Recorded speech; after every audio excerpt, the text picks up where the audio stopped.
हमारे साथ इस विशेष बातचीत में बात करने के लिए हैं भारतीय जनता पार्टी की महासचिव स्मृति ईरानी जी। स्मृति जी, आज आपने भी सुना होगा राहुल गांधी करीब 7 घंटे तक पार्लियामेंट स्ट्रीट थाने पे रहे और उनकी एक मांग थी कि जो साहिल लोचब है उनकी FIR दर्ज की जाए। आपको लगता नहीं कि पिछले काफ़ी दिनों से जिस पर ऑलरेडी जांच कमेटी बैठी हुई है, समिति बनी हुई है, सुप्रीम कोर्ट मॉनिटर्ड कमेटी जांच कर रही है, उसको लेकर 7 घंटे तक जो पार्लियामेंट स्ट्रीट थाने में नाटक चला, वो उसे क्या कहेंगे आप? मुझे लगता है आपने नीरज जी सही शब्द का प्रयोग किया है, नाटक। क्योंकि अगर मंशा ये है कि न्याय हो, अगर मंशा ये है कि जांच हो, तो जांच तो चल ही रही थी। अगर मंशा ये है कि पूर्णतः इंसाफ हो, तो क्या नेता विपक्ष ने एक बार भी ये मांग की कि एक तरफ आप स्टूडेंट्स की ओर से या जहाँ पर राजनीतिक दल का एकत्रीकरण हुआ उनके दृष्टिकोण से कुछ तथ्यों को उजागर करने का प्रयास करें, दूसरी ओर आप ये भी उजागर करने का प्रयास कीजिए कि पैरामिलिट्री फोर्स को किसने मारा, पुलिस वालों को किसने मारा। लेकिन नेता विपक्ष ने तो ऐसा कहीं बयान नहीं दिया, ना ही ऐसी कोई कंप्लेंट दर्ज कराई। तो पूर्णतः ये राहुल गांधी अपनी राजनीतिक रोटियां सेकने के लिए काम कर रहे थे, ये देश भी जानता है। क्या आपको लगता नहीं कि राहुल गांधी अब जमीनी राजनीति करने लगे हैं? थाने में धरना देते हैं, कभी प्रधानमंत्री के आवास से राहुल गांधी हेडलाइन चेजिंग करते हैं, क्योंकि जो ज़मीनी राजनीति करते हैं वो झारखंड भी जाते हैं, जो ज़मीनी राजनीति करते हैं वो केरल भी जाते हैं, जो ज़मीनी राजनीति करते हैं वो अगर देश के गृह मंत्री कहें कि आइए संसद में चर्चा करें तो संसद में चर्चा भी करते हैं। लेकिन घेरने का प्रयास तो कर ही रहे हैं। जैसे कि मैंने कहा, जो ज़मीनी राजनीति कर रहे हैं वो संसद में भी बोलते हैं, और अगर वो सरकार को घेरने का प्रयास करते हुए सफल होते तो जो गृह मंत्री का वक्तव्य उसके बाद संसद से भागते नहीं। तो भागे राहुल गांधी, गृह मंत्री नहीं, बीजेपी नहीं। लेकिन 7 घंटे के धरने के बाद आखिरकार पुलिस ने ट्रॉफियां फेंक रहे थे नीरज जी, वहां बैठकर नेता विपक्ष पूरा थाना घेर कर क्या कर रहे थे? गंभीर अगर इस मुद्दे पर होते तो क्या आसपास के लोगों के प्रति ट्रॉफियां फेंकते, मुस्कुराते, खिलखिलाते? नहीं। लेकिन राहुल गांधी और उनकी पूरी टीम ये कह रही कि इंसाफ की जीत हुई है। ये तो इंसाफ की जीत तो तब हो रही है जब जांच चल रही है। इंसाफ की जीत आप अगर क्लेम करते हैं कि राहुल गांधी ये आज उनका ये मन है या मत है, तो कहीं ना कहीं उनको ये जनता को बतलाना होगा कि भाई जब जांच चल रही थी तो तुमने क्या इंसाफ किया। तो क्या आपको लगता है ये सिलेक्टिव पॉलिटिक्स है? बिल्कुल। वंदे मातरम के विषय पर जितना कांग्रेस घिर रही है उससे बचने के लिए पॉलिटिक्स की है। वंदे मातरम का विषय चूंकि आपने जिक्र किया, वंदे मातरम को लेकर कांग्रेस का साफ कहना है चूंकि अमित शाह इसको थोपना चाहते हैं, इसलिए सिर्फ वो 2 ही अंतरा करेंगे। नहीं, अमित शाह ने वंदे मातरम नहीं लिखा, अमित शाह ने वंदे मातरम पहली बार नहीं गाया। अमित शाह 1920 में, 30 में, 40 में नहीं थे। लेकिन वो कह रहे हैं अमित शाह तब नहीं थे जब देश की कॉन्स्टिट्यूएंट असेंबली में 1950 में डॉक्टर राजेंद्र प्रसाद ने यह कहा कि वंदे मातरम का उतना ही सम्मान होना चाहिए जितना जन गण मन का। लेकिन कांग्रेस के इस फैसले को आप कैसे लेती हैं? क्योंकि वंदे मातरम का उनका साफ कहना है कि अब तो हम सिर्फ 2 ही छंद कहेंगे, और बार बार वो ये कह रहे हैं कि अमित शाह दरअसल इस देश में विभाजनकारी राजनीति कर रहे हैं। बिल्कुल नहीं, विभाजन तो कांग्रेस पार्टी कर चुकी है, और विभाजनकारी गतिविधियों का प्रमाण वंदे मातरम के पूर्ण गायन को रोकने से कांग्रेस उसका प्रत्यक्ष प्रमाण दे चुकी है। क्योंकि अगर आप कहते हैं कि एक धर्म विशेष को वंदे मातरम नहीं गाना, तो पहले 2 छंद क्यों गाने हैं? उनमें भी तो माँ की वंदना की बात है। लेकिन वंदे मातरम को लेकर तो सरकार के फैसले और कानून को मानने को तैयार ही नहीं कांग्रेस। हाँ, तो इसीलिए तो कह रही हूँ कि कांग्रेस अराजकता का एक प्रतीक बन चुकी है, देश की संसद के अपमान का एक प्रतीक बन चुकी है, देश के संविधान के अपमान का एक प्रतीक बन चुकी है। क्योंकि संगठन, आप अगर आज कांग्रेस पार्टी का देखें तो संगठन व्यवस्था में जब वो वंदे मातरम के गीत को रोक रहे थे, हम बार बार कहते थे नीरज जी कि कांग्रेस पार्टी में अध्यक्ष चाहे किसी को भी बना ले, कमान सोनिया गांधी के हाथ में रहती है। उसका प्रत्यक्ष प्रमाण तो स्वयं सोनिया गांधी ने दे दिया। स्मृति जी, मैंने देखा कि आप पिछले कुछ दिनों में बहुत सारे यूनिवर्सिटीज़ में गई, बहुत सारे स्टूडेंट्स के साथ आपने संवाद किया। आपको लगता है कि जो जंतर मंतर में नीट को लेकर तमाम यूथ ने धरना दिया, प्रदर्शन किया, उसके बाद से कांग्रेस को लग गया कि नहीं अब ये जंतर मंतर पे मनीष सिसोदिया थे, वो यूथ हैं क्या? राहुल गांधी अपने आप को यूथ कहते हैं। 3 साल बाद सारे यूथ तो थे। सुन तो लीजिए, राहुल गांधी अपने आप को यूथ कहते हैं, वो 60 साल के हो जाएंगे 3 साल में, मुझसे 7 साल बड़े हैं। अरविंद जी की क्या उम्र है? अरविंद केजरीवाल की लगभग 60 साल है। वो यूथ हैं क्या? तो जंतर मंतर पे एक विभाजित विपक्ष आपको दिखा। क्योंकि अगर जंतर मंतर में केवल छात्र होते तो राहुल गांधी स्वयं होते जंतर मंतर पे। तो आपको लगता नहीं कि उनको ये लग रहा है कि ये यूथ को एक हथियार बनाकर वो यूथ को सरकार अगर हथियार बनाना था उनको तो इन्फ्लुएंसर को पैसे नहीं देने पड़ते पुणे में। यूथ अगर स्वेच्छा से राहुल गांधी से जुड़ रहा था तो इन्फ्लुएंसर को पैसे देने की नौबत नहीं आती। यूथ को कतई वो राजनीतिक दल पसंद नहीं है जो भारत की सेना का अपमान करे। यूथ को कतई वो राजनीति पसंद नहीं है जो भारत की पैरामिलिट्री का अपमान करे। यूथ को कतई वो राजनेता पसंद नहीं है जो भारत माँ के टुकड़े होने का आह्वान करे। लेकिन आपको लगता नहीं कि जो जंतर मंतर पर सीजेपी ने एक बड़ा आयोजन किया, प्रदर्शन किया, अब उनको ये लगने लग गया है कि देश के तमाम जो यूथ हैं उनका वही क्या वो एक राजनीतिक दल है? नहीं, वो राजनीतिक क्या दल वो तो देश की सुप्रीम कोर्ट की सुप्रीमेसी में मानते हैं? वो भी नहीं कहते कि हम क्या राजनीतिक वो दल देश की सुप्रीम कोर्ट की सुप्रीमेसी में मानते हैं? नहीं। लेकिन एक सेकंड, क्या उन्होंने देश की सुप्रीम कोर्ट का अपमान किया? हाँ। क्या उन्होंने देश की संवैधानिक संस्था जो इलेक्शन कमीशन है उसका अपमान किया? हाँ। क्या उन्होंने देश की संसद की गरिमा को चुनौती दी? हाँ। वो कहते हैं कि वो छात्रों के लिए योगदान देना चाहते हैं। तो जब संसद में बिल पारित होने की एक उसमें था, विधा में था, तो क्या उन्होंने उस बिल में अपना कोई योगदान दिया? नहीं। टास्क फोर्स में क्या आकर अपना कोई योगदान दिया? नहीं। तो स्मृति क्या वो राहुल गांधी से पूछते हैं कि केरल में पेपर लीक क्यों हुआ? क्या वो राहुल गांधी से पूछते हैं कि झारखंड में क्या हुआ? क्या वो झारखंड स्वयं जाते हैं? नहीं। उनको तब टाइफाइड होता है। तो मतलब ये मान लिया जाए वो भी किसी पॉलिटिकल पार्टी का एक चेहरा है। क्या वो पॉलिटिकल पार्टी के पदाधिकारी हैं? रह चुके हैं? क्योंकि उन्होंने तो क्या वो रह चुके हैं? बोलिए ना। नहीं, रह तो चुके हैं। कौन सी पार्टी? आम आदमी पार्टी में संबंध बताया जाता है कि पहले वो थे, उन्होंने भी ये बात संबंध क्या स्वीकारी। बताया जाता है? थे पदाधिकारी। तो क्या अब आप ये समझते हैं, मेरा ये मतलब आकलन है, मैं पूर्णतः इसको ये नहीं कह सकती कि स्टेटमेंट ऑफ फैक्ट है, क्या ये सत्य है कि वो अरविंद केजरीवाल की बी टीम है? क्योंकि अगर वो नए अरविंद केजरीवाल है तो क्या पुराने और असली अरविंद केजरीवाल को रिटायर होना चाहिए? हाँ, ये तो उनको तय करना होगा। लेकिन एक चीज़ बताइए, क्या वो जैसा वो कहते हैं और ये मानते हैं कि जो जेनजी पीढ़ी है उसका वो प्रतिनिधित्व करते हैं, तो क्या वाकई जो देश के तमाम 25 साल के हैं? देश के तमाम जो यूथ हैं, नहीं, क्या वो 25 साल के हैं? थोड़ा सा उससे ज़्यादा हैं। नहीं, तो मेरा सवाल आपसे है कि क्या जो यूथ है, जो जेनजी है, हमारे घर में भी बच्चा है, आपके घर में भी बच्चा है, तो क्या उन बच्चों को ऐसे क्या आपके किसी बच्चे ने आपसे ये कहा कि आपकी उम्र अगर 30 साल से ज़्यादा हो जाए तो आपकी इस देश में कोई औकात नहीं है?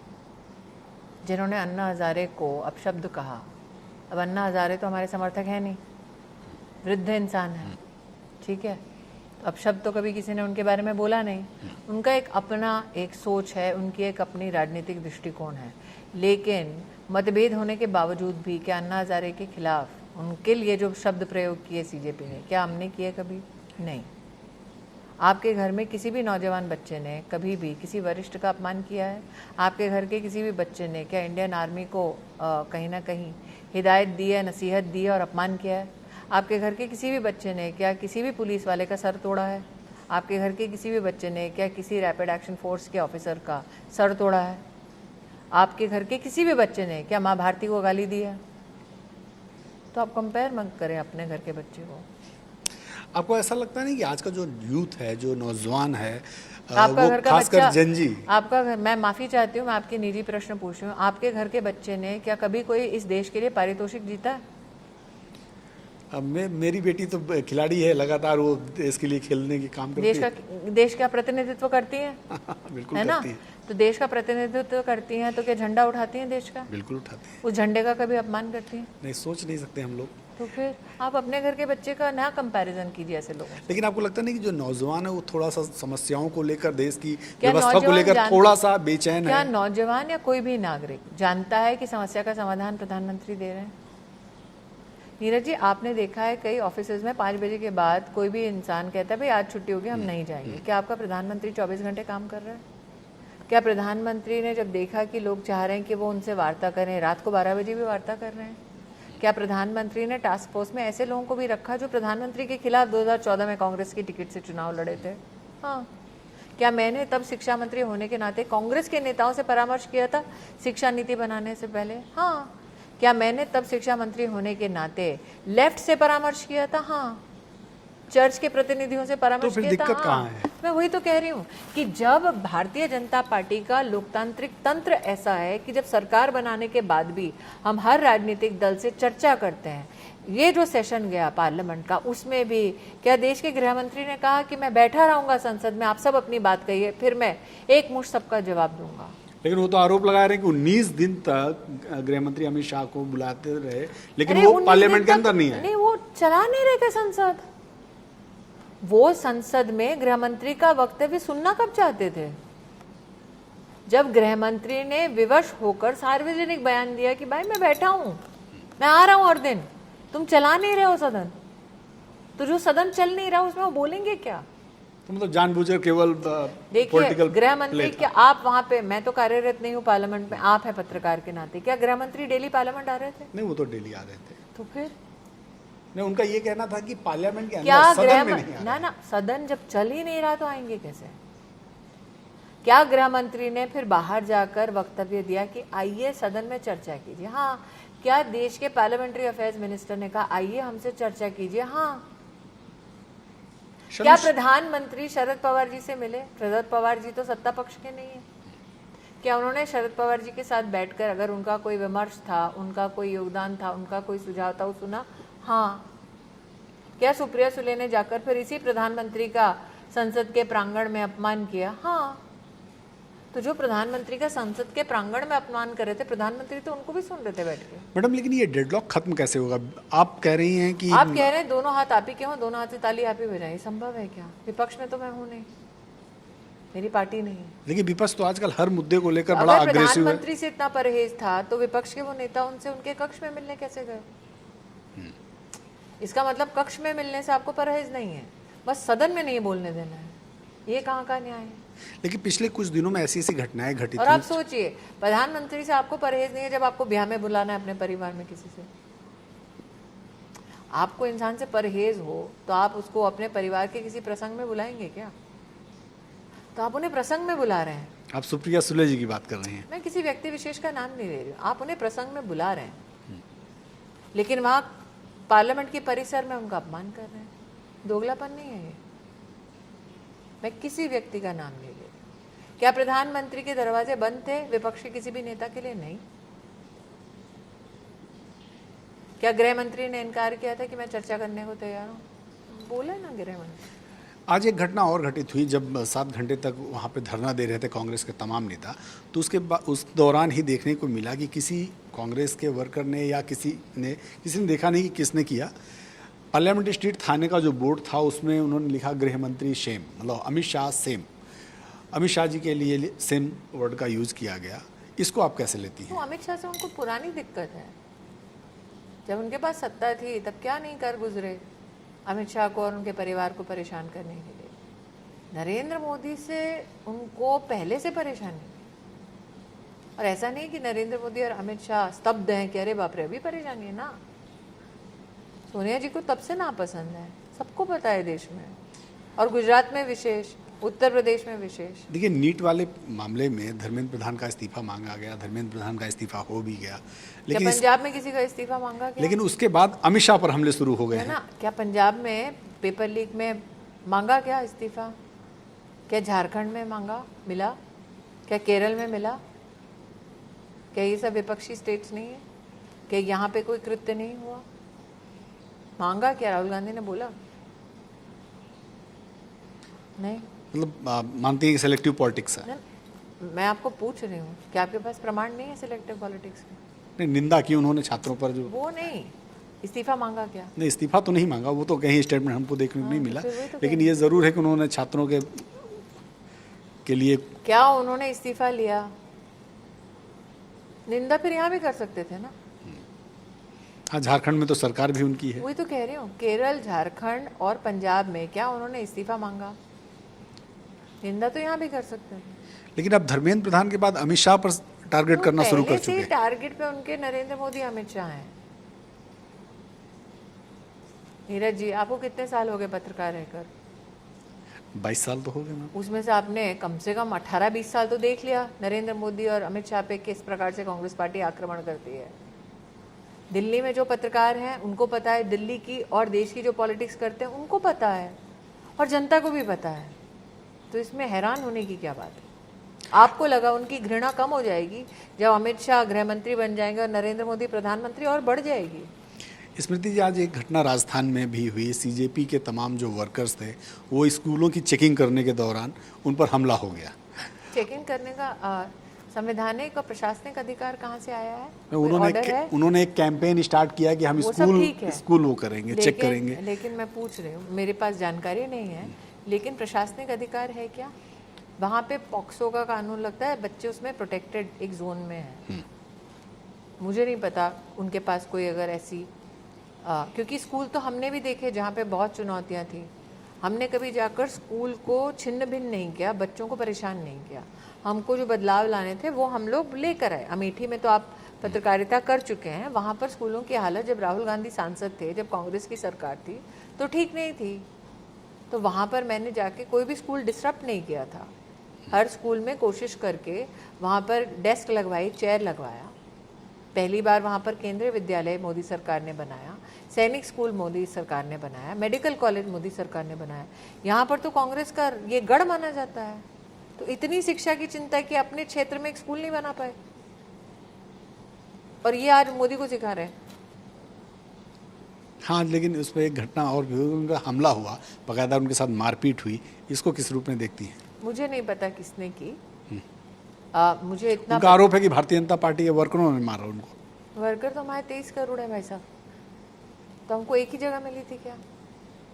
और आपको लगता है भारतीय जनता पार्टी अनुशासन छोड़ चुकी है क्या? ऐसा नहीं है। हमको अपनी जिम्मेदारी का एहसास है कि केंद्र में, प्रदेश में हमारी सरकार है। भारतीय जनता पार्टी का कोई भी कार्यकर्ता अनुशासनहीनता नहीं करेगा, कानून को अपने हाथ में नहीं लेगा। तो स्मृति जी, आपके अनुशासन का क्या उन्होंने कहा वो भारतीय जनता पार्टी के हैं? नहीं। जितना मैंने इंटरव्यू देखा, सीजेपी के लोगों का आरोप। भाई वो तो कुछ भी बोलेंगे, लेकिन क्या जिनका शायद पत्रकारों ने इंटरव्यू लिया, क्या वो भाजपा के थे क्या? नहीं ना, वो तो वहाँ लोकल लोग थे। लोकल लोग हैं भाई साहब। तो अगर लोकल लोगों ने कुछ किया तो वो मेरा भारतीय जनता पार्टी के कार्यकर्ता होने के नाते मेरी वो जवाबदेही नहीं है। आपने अनुशासन की बात की, तो क्या आपके अनुशासन का ही नतीजा है कि भारतीय जनता पार्टी ने आपको एक बड़े पद पर फिर से वापस बुलाया, महासचिव बनाया? कार्यकर्ता के नाते तो नितिन नवीन की नई टीम में अब मैं कार्यकर्ता के नाते तो संगठन का काम कर ही रही थी। ये किसी भी कार्यकर्ता के लिए बहुत हर्ष का और सम्मान का विषय है, क्योंकि हमारे पार्टी के संगठन की यात्रा में, संगठन में अगर महामंत्री का पद और दायित्व आपको मिलता है तो वो पार्टी का बहुत बड़ा आशीर्वाद होता है। तो मैं तो इतना ही कहूँगी कि मेरी राजनीतिक सफ़र की शुरुआत तो प्रदेश में युवा मोर्चा में उपाध्यक्ष से हुई थी, महाराष्ट्र में 2003 में। 26 में इतना बड़ा दायित्व और इतना बड़ा सम्मान देने के लिए मैं अपनी पार्टी की आभारी हूँ। लेकिन लंबे समय बाद जब आप टीवी में वापस गई, टीवी की दुनिया में, तो लोगों ने मान लिया कि आपकी तो राजनीतिक यात्रा खत्म हो गई है। मेरे बारे में लोग बहुत बार मान चुके हैं। मेरे ख़त्म होने की कवायद कई लोग कर चुके हैं, मेरी ऑबिचुरी कई लोग लिख चुके हैं, और अब जो ऑबिचुरी एक ज़माने में लिखते थे वो भी थक चुके हैं। तो अब अपना रोल क्या? अब राष्ट्रीय महासचिव तो हो गई, लेकिन तो अब आगे अध्यक्ष निर्धारित करेंगे, वो मेरे हाथ में नहीं। तो अमेठी से संबंध बना हुआ है कि नहीं उसी तरह से? वो तो मैंने उस दिन आपको 2024 का पूछा, पता नहीं वाकया याद है कि नहीं। मैंने वहाँ कहा था कि बहन का नाता है, सांसद का या नेता का नाता थोड़ी ना है। तो अगला लोकसभा चुनाव फिर से अमेठी से लड़ेंगे? पार्लियामेंट्री बोर्ड डिसाइड करती है कि कौन कहाँ से कब लड़ेगा, क्या लड़ेगा। तो अगली बार अमेठी कब जा रही हैं आप? अभी कुछ ही दिनों में निश्चित रूप से जीटीवी तो आएगी वहाँ। नहीं, हम रहेंगे। आप जब जाएंगे तो आप बताइएगा। आप तो बगल के हमारे वो जिले वाले हैं, आप तो इलाहाबाद आपके पड़ोस के जिले, प्रयाग के हैं आप, तो आपको तो पहले सूचना आ जाती है। नहीं, बिल्कुल। अमेठी में पत्ता भी हिल रहा है कि नहीं। एक अंतिम सवाल है, अभी हाल के दिनों में जो राजनीतिक माहौल है, आपको लगता नहीं थोड़ा सा बीजेपी बैकफुट पर है? नहीं है। मैं आपको बैकफुट पे दिख रही हूँ? मैं भी तो एक कार्यकर्ता हूँ। नहीं, आप तो नहीं दिख रही हैं। प्रधानमंत्री आपको बैकफुट पे दिख रहे हैं, अमित शाह आपको बैकफुट पे दिख रहे हैं, नितिन नवीन हमारे राष्ट्रीय अध्यक्ष आपको बैकफुट पे दिख रहे हैं। क्या हमारे सारे मंत्री जनता के मध्य में संवाद कर रहे हैं? हाँ। बहुत बहुत धन्यवाद स्मृति जी, आपने इतना लंबा समय दिया और बहुत लंबे समय बाद आप इंटरव्यू देने के लिए तैयार हुई।